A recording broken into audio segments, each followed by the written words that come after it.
morning. So I'm gonna finally get some technique on film for you today. Heading to the gym now, and I want to do the intro on my way so that I don't make the video 15 minutes long. So I'm going to cover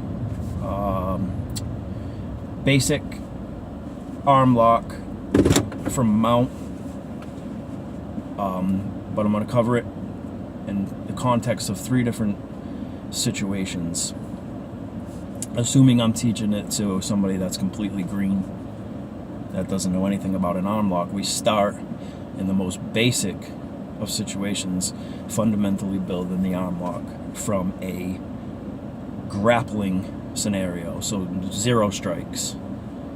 So this is the building blocks of the arm bar without any pressure or punches being thrown at you. So from there we build the fundamentals, the solid technique, the little nuances, and then we step it up. And scenario number 2 is this in the context of sport fighting, i.e. mixed martial arts. So nothing really changed. Well, the fundamentals stay the same through all different scenarios. Every context is the same fundamentally. But the setup and even the finish in mixed martial arts changes just a bit, because now we can throw hammer fists to the face and stuff like that. So, but this doesn't happen until you have mastered the fundamentals. However long that takes, it doesn't really matter to me. I'll spend 2 hours teaching you the fundamentals of a particular technique before we move on to pressure testing it.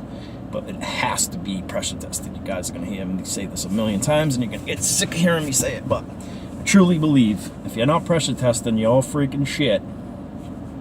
It's not worth it, right? So I like high percentage techniques. So grappling in a street fight. Now, this is the third scenario context is in a street fight. Now, when I say street fight, I mean one-on-one street fight. You and somebody else, and that's it. You are 100% sure this is a fair fight, meaning one-on-one, nobody's jumping in. Maybe you have the exact same amount of friends with you that he does with him, or you just came to the agreement that, hey, look, we're going to meet in the park and we're going to bang this out. This is a street fight. This is not combatives. Combatives is anything other than a one-on-one fight, right?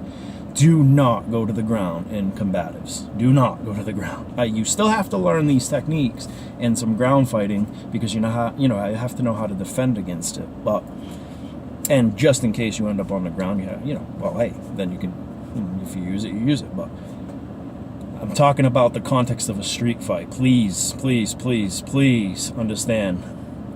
One-on-one is the only time that you want to go to the ground and use submissions. And in that situation, then it's really a great option, especially if you have pretty decent understanding of the basics of submissions. If you have a good arm lock and a good mount and a good guard, and great, huge advantage for you. So I just want to make that point super clear. Combatives, no go. Never go to the ground. Street fight, if you're confident in your ground skills, hell yeah. Shoot a double leg takedown, take that dude to the ground, smash his face, throw an arm lock on, whatever the case is.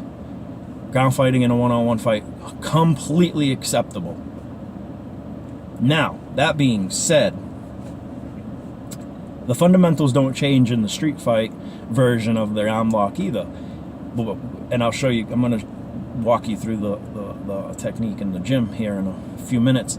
But like I said, I don't want the video to be 15 minutes long. So intro quickly in my car on the way there, and I'll kind of set it up so watch this video first kind of thing.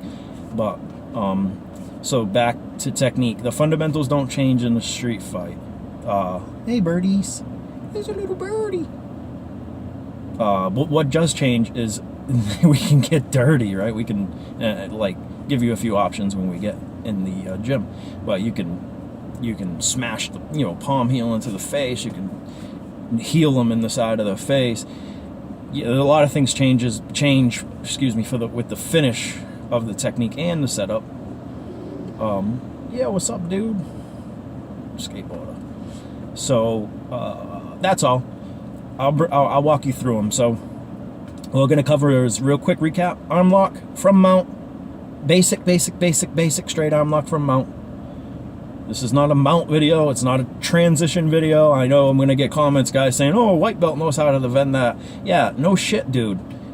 That's the first thing you learn, T-Rex, but this is in the context of new student learning an unlock. So we're going to be good partners, right? Going to give the arms, let them do repetition. It's all about repetition until we get confident in the technique. Then we pressure test it. You don't pressure test it right from the beginning. That's not what I'm saying. You want to build a solid foundation and then add elements in to pressure test it. And you build it up slowly, just like sparring, like I was talking about sparring yesterday. You don't go in there and start swinging for the fences trying to knock the new guy's head off. You go and you go easy. You spar, if you hit him with a good shot, you back up, right? Same thing with building fundamentals in key, self-defense scenarios, techniques. Build it up, little pressure testing. Maybe at first there's no resistance, then 20%, then 30, 50, 60, this kind of thing. So we're going to do straight arm lock for grappling to build the fundamentals, in mixed martial arts to start that pressure testing process, and then in street fighting to really pressure test it. And even when we switch contexts to the mixed martial arts version, we start very slow. We go easy strikes, easy hammer fists. Same thing, we switch to the street fight version. We go easy, slow, and then build it up. Slowly but surely we get to that, 60 to 70% pressure testing of the model, and then eventually, once in a while, 100%. I don't want to do that every single time and scare people away. Okay, guys, that's it. I'm really excited to finally get you some technique, and I hope you like it. I don't know, I'm sure you've probably all seen a straight arm lock from a mount before, but maybe have a couple little details that you've never seen before, and it can help your arm lock game even if you're a sport grappler or something like that. So, but this is self-defense based, guys, so just understand it's a basic arm lock building up to use in a street fight, one-on-one, not combatives. All right, guys, and it's been long enough. See, it's like 7 freaking minutes. I'm going fucking nuts here. Sorry. All right, I'm on my way. Technique to come. Bear with me. I'll get you some good stuff, I promise. Please like the video and share it. If you think it's worth it, subscribe. Let's get me out there, please. All right, guys, take it easy. Have a good day. Being prepared is not paranoid. Sorry. You know what I mean. I got pre-workout in me, man. Woo! Later.